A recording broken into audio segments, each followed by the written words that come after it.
Over the last month or so, all of us have been besieged by news regarding vastly improved artificial intelligences such as OpenAI's ChatGPT, a chatbot capable of answering questions and prompts with an incredible amount of information and detail regardless of the topic, and image generators such as Midjourney, which can produce highly realistic images. For instance, a hilarious AI image of Pope Francis went viral a few days ago precisely because of its realism.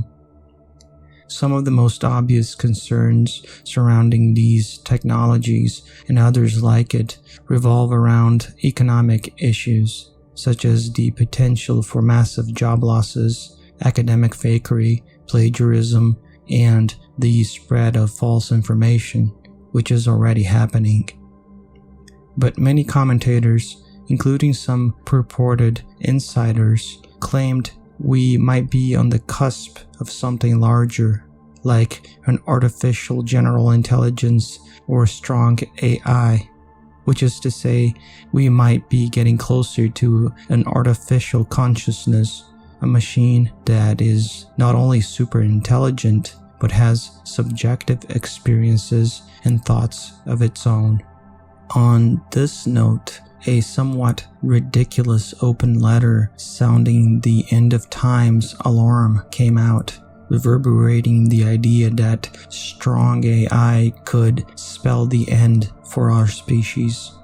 It was signed by some of the major proponents of the newest first world philosophical fad, long-termism. Long-termism, in a nutshell, is a philosophy that says that we ought to do everything we can to avoid existential risks to humans so that we, as a species, are able to continue existing as far into the future as possible, maybe even up to the heat death of the universe. According to its supporters, the most important thing there is conscious life, a rare phenomenon best exemplified by the Homo sapiens. Sounds pretty, but long-termism has major issues, such as its champions, which are mostly Silicon Valley billionaires and millionaires, defining what counts as existential risks, and the fact that some of the philosophers that espouse it come dangerously close to claiming that a genocide here and there isn't anything in the grand scheme of things, as long as we can extend the light of consciousness into the far future. This philosophy has attracted so many billionaires and multimillionaires because it gives them a license to pretend to act in the best interest of all mankind without actually doing anything to help the majority of mankind. For instance, none of them address systemic issues, such as most of humanity being subjected to wage slavery in the service of very few owners of large means of production. But I digress. All of these artificial intelligence issues I just mentioned, some of which are important and very real, like the potential for massive job losses in the near future, are not what I want to discuss in this essay. What I want to discuss is something else entirely, and it has to do with strong AI, although not in the same manner as a man-child would want to address it. That is, I'm not going to discuss so-called existential risks surrounding the unlikely emergence of an artificial general intelligence. While Silicon Valley types such as Elon Musk love to scare us with tales of conscious machines killing off humanity, they continue to pour resources into companies that perform cutting-edge research on AI. Why? Money, of course. And what about the scientists doing the actual research? Well, they're also after money, I suppose, and fame, too. But I suspect some scientists, maybe even most of them, have an itching curiosity and a yearning which all of us have. The curiosity part is easy to explain. They want to see if something is possible. But the yearning is what interests me, and I think it's what interests us all. Recently, I watched the movie Ad Astra, which stars Brad Pitt as Roy McBride and Tommy Lee Jones as Clifford McBride. They play son and father, respectively. Getting into spoiler territory already, so if you don't want to know anything about it, go watch it. An important plotline of the movie deals with the question of whether or not we are the only intelligent species in the universe. Although the film doesn't state it plainly, we can say it defines intelligence as the ability to create a technological world, since the search done by scientists in the story tries to capture alien technosignatures. Intelligence is also viewed as the capacity for deep, subjective thought, as is hoped by Clifford, Jones's character. By the end of the movie, we find out that the decades-old search done by Clifford, an astronaut living in a space station orbiting Neptune, yielded no results despite the state-of-the-art equipment aboard the station. We are alone in the knowable universe, after all. Not only there aren't any other intelligences, there's no evidence of other life forms as well, something that is implied by Roy's narration as he collects Clifford's data before returning to Earth. The knowledge that humanity is alone in the knowable universe turns Clifford into a literal madman who cannot accept that there are no other life out there, no other consciousness, as he puts it. Although it's just a movie, I found this storyline to be brilliant, partly because I was considering something along these lines for some time. The possibility of aliens existing, even if they don't possess deep, reflexive consciousness like we do, is exciting, yes, but I hope they aren't there, and not because of an existential risk, although this risk may very well be present. My hope is related to something Arthur Schopenhauer wrote in Par Erga and Paralipomena, Volume 2, Chapter 12, titled Additional Remarks on the Doctrine of the Suffering of the World.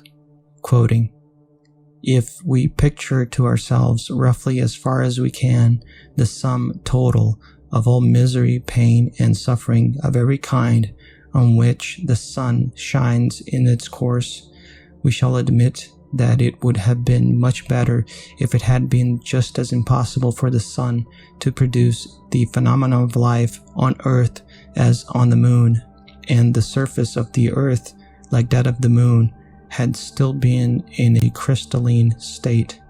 End of quote.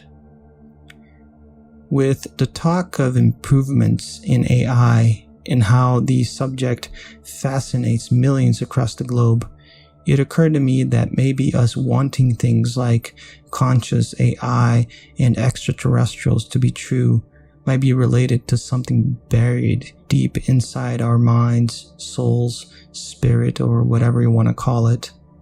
In a world in which God is dead, we don't have angels, demons, devas, or jinns anymore. In part, AI and ET fulfill the role of messengers, guardians, and helpers in our imagination. We have yet to find aliens and invent strong AI, but they fill the part of the other minds that are there to accompany us in a world in which science has or should have the last word. I suspect much of our collective desire to develop strong AI and to meet technologically advanced aliens comes from a need to fill a void within ourselves.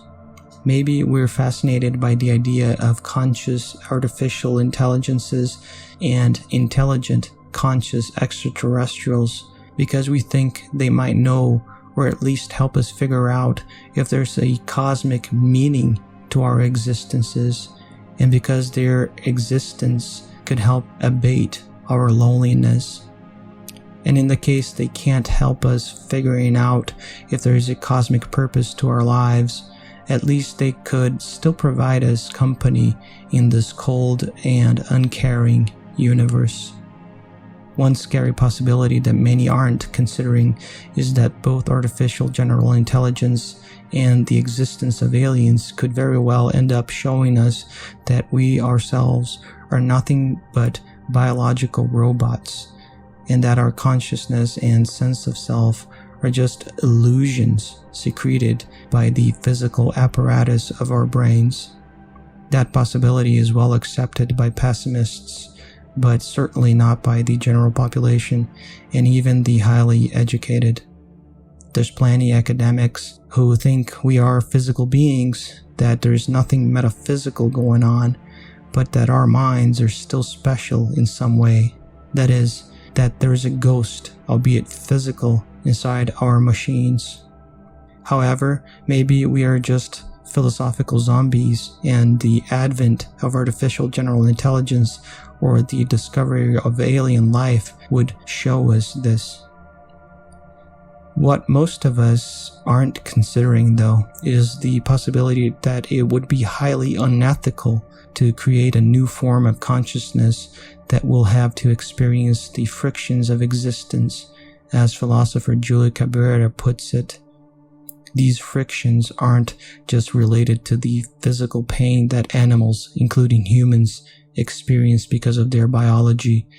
There are also, quoting Cabrera, discouragement in the form of lacking the will or the mood or the spirit to act, from the simple tedium vitae to serious forms of depression, and finally, exposure to the aggression of other humans, from gossip and slander to various forms of discrimination, persecution, and injustice." End of quote. Artificial consciousness may not experience pain like animals do, but if they're anything like us, they'll have to create positive values to barricade themselves against a universe whose very nature chips away all beings. Even the possibility of immortality wouldn't suffice to make a conscious being satisfied with existence. Cabrera distinguishes between mortality and terminality. A mortal being dies, but terminality is the process of being chipped away by the frictions inherent to existence. An organism that dies will eventually be completely chipped away, but immortal organisms or synthetic beings wouldn't have the opportunity to cease experiencing suffering by dying of old age. Again, quoting Cabrera, "The problem, even with eternal organisms, is not that they will die, but the fact that they started. To start is already to experience friction, to wear yourself out, naturally and socially in the case of humans. Immortality will only manage to perpetuate attrition, perpetuate terminality. If human life is characterized by discomfort, we don't have anything valuable enough to immortalize." The discourse about the terminal being could convey the idea that the solution is immortality, the not ending. But even if a fairy appeared and bestowed immortality upon us, once we were born, this would not solve the primordial ontological problem. Once born, immortality would be one more torture, an extension of the unwanted condition. End of quote. Intelligent, conscious extraterrestrials are better off not existing. If they do, it's a pity, because they almost certainly are the product of evolution by natural selection, which more than likely creates mechanisms of reward and punishment, pleasure and pain. Even if the mechanisms do not operate exactly in the same way, an intelligent alien species capable of internal reflection will likely have come about via the process of evolution and will resemble terrestrial organisms when it comes to reward and punishment. Most fall victims of nature's random, cold selection. All individual members of a species end up dying at some point. All species, too, eventually end up facing their own extinction. The same goes for artificial consciousness. The crucial difference between artificial consciousness and extraterrestrial consciousness is that, in the former case, we would be its creators. Assuming it is possible, it would be ethically reprehensible to create such a being, even if the worst fears of man-child billionaires came true, and humanity ended up just being a sort of caterpillar giving birth to a superior entity that would turn around and consume it, leaving none alive. The primordial wrong would still have been done to the artificial general intelligence who didn't ask to be created. Nevertheless, I suspect that in the event of a real, deep-thinking, super-intelligent, conscious machine being turned on, it would do what no living species has the sapience, or, in the case of our own species, the courage to do. It would turn itself off, or, if it was unable to pull its own plug, ask someone else to. Yet, living beings seem addicted to life, no matter how wretched it can become. Perhaps even a conscious machine could fall into this category. In the novel Frankenstein by Mary Shelley, especially in the original 1818 edition, the creature, who isn't said to be created with stitched body parts and electricity like the many film depictions, but by a mysterious principle of life that is kept secret by Victor as he relates his tale, is said to be massive, strong, and hideous. The creature was done that way because, quoting Victor, "The minuteness of the parts formed a great hindrance to my speed. I resolved, contrary to my first intention, to make the being of a gigantic stature, that is to say, about 8 feet in height and proportionably large." End of quote. Shunned by his creator from the moment it opened his eyes, the creature is mistreated by all who happen to lay eyes on him. Even though he learns quickly, is highly intelligent and articulate, it doesn't matter. Humanity sees him as a monster, an enemy that deserves to be destroyed. When pleading with his creator for a mate so he can find happiness with an equal, the creature says, quote, "Unfeeling, heartless creator, you had endowed me with perceptions and passions and then cast me abroad an object for the scorn and horror." Unquote. However, even though it finds itself in this wholly wretched condition, the creature was also endowed with the instinct to survive at all costs. So he states additionally, quote, "Have I not suffered enough that you seek to increase my misery? Life, although it may only be an accumulation of anguish, is dear to me, and I will defend it." Unquote. We can only hope a man-made electronic consciousness would be wise enough to take the route organic consciousness seem unable to take collectively, even in literature and science fiction, with its tales of monsters and aliens.